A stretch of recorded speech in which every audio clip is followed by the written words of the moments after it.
world leaders that are seated here right in front of me.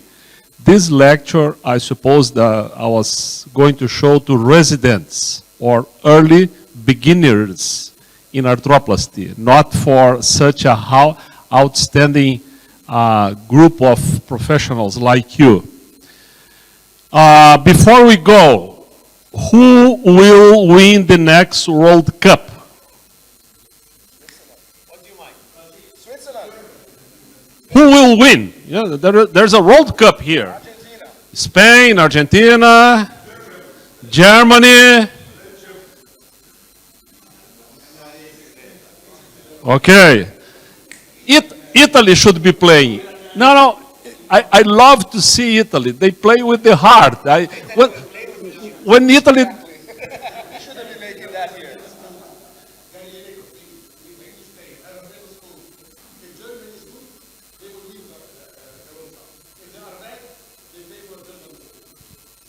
Good.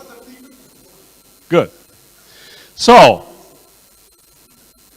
Brazil would win if this team would be playing.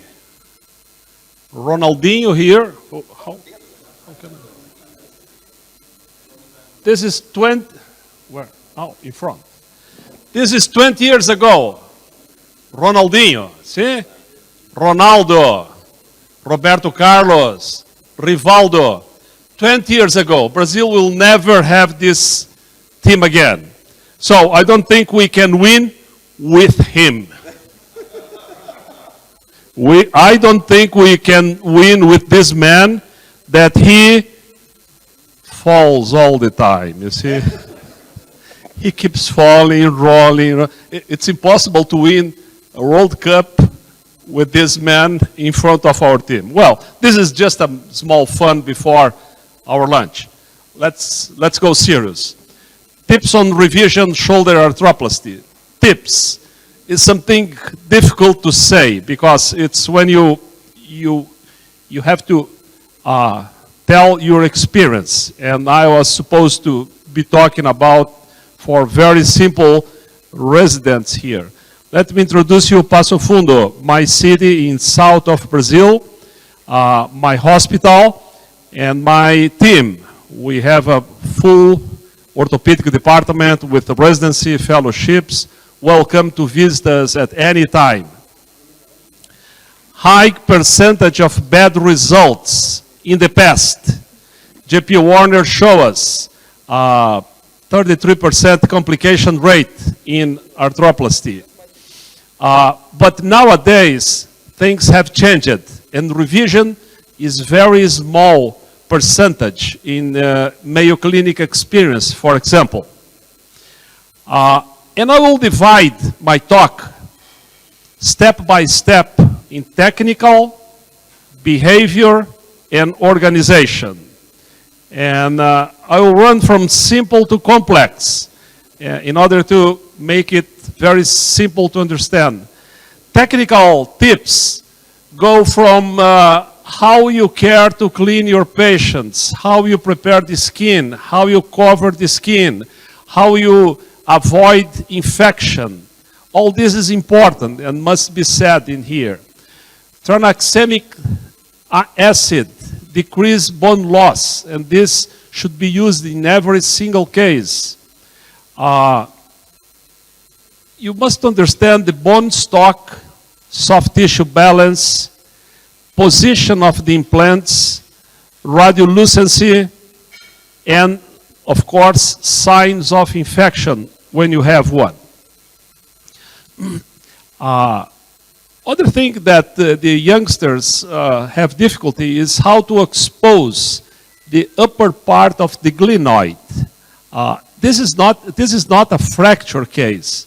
This is a replacement. So you have to go to the top of your glenoid. That is not always understood by the youngsters. So the right material will help you get there. Then, when it's a revision, you have to take multiple places to screening the infection, because most of the time you will find one if you look correctly. Then, there is technique to remove the implants.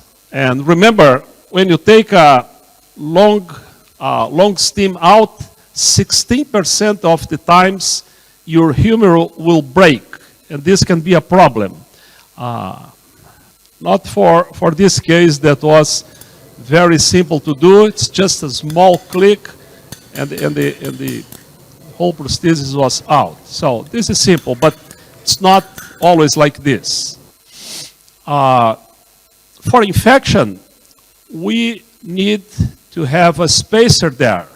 And the way we prepare a spacer is organizing one with cement.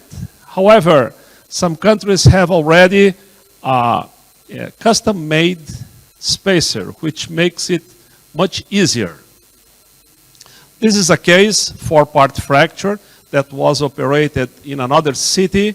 And then 4 years later, the patient came to me with a very poor movement, but no pain, and normal screen lab.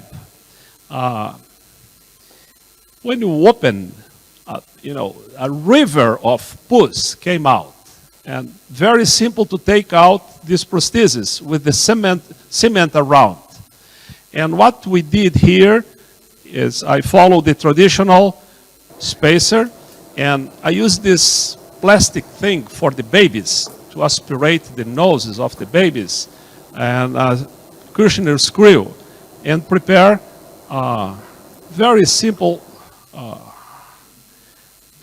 thing. When this is done, we just take out this plastic envelope, and we have here the spacer ready to go in a very spherical way. I like that. And then we implanted.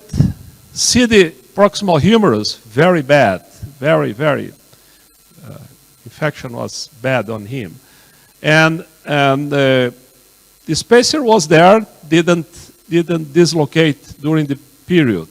And about 6 months later, we went back and we made a revision with a long stem. 4 months out, we could see some healing. And then I saw this patient in last February with a good healing, and of course not a normal motion, but it's okay motion. Sometimes we need longitudinal osteotomy, as this slide came from Tom Wright. And it's very useful to understand how to do it. You open, you take the prosthesis out with the cement, you insert your spacer, and you close all this. It's very tricky, challenging. This is a case, the patient had a fracture and a plate fixation that got loose. I don't have the correct X-ray. And then it was decided for a hemi. And here we go, got infected. And months later, we did all work out, and we inserted a reverse. And surprisingly, the patient did well. This is 5 years out. And the patient is a photographer, and he is still doing his profession. This is anatomical for regular osteoarthritis, got infected, lose the glenoid spacer, but the patient didn't want a reverse. So, old-fashioned Jones procedure. This is what the patient wanted. Then we go to behavior. Remember, patients with bigger expectation for pain relief will have bigger pain relief because they believe the surgery will help them. You have to see these patients, try to find them, because they are the best patients. Like this one here, cuff tear arthropathy, got a reverse, and here is the patient. Let's see if I can.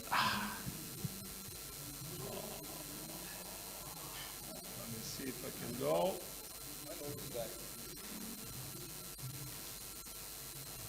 Different times of follow-up. The patient was always happy, thankful, and so things went well because the patient wanted to be better. Discuss with the patient. We are living in a world with very little discussion with the patients. Discuss with the family. Family needs to be involved. So your word is well accepted by the family. The patient understands the problem. I mean, this is a big problem. It's not something simple. And the patient wishes to do the surgery. Sometimes this is something that we have to try to see if we can help the brain of the patient, not only the shoulder. And talking about organization, are we doing something experimental, a rare case, or in our hospital this is a routine with a specialized nursing team, specialized surgical team? It's not a resident that comes to help you or a medical student. I mean, you need a team for that. Priority, first case in the day, and rely in your company of the implants. This is very important. Safe surgery. Everybody knows about safety in surgery nowadays, and every one of us have our own system. Bone bank. Now, we just saw here a great lecture from him talking about bone tissue in very bad glenoids. This is again Tom Wright, and I asked him this slide because I think it's so great. Shoulder arthroplasty technically challenging, but revision shoulder arthroplasty is even more challenging. It's highly dependent of the surgeon's experience and learning curve.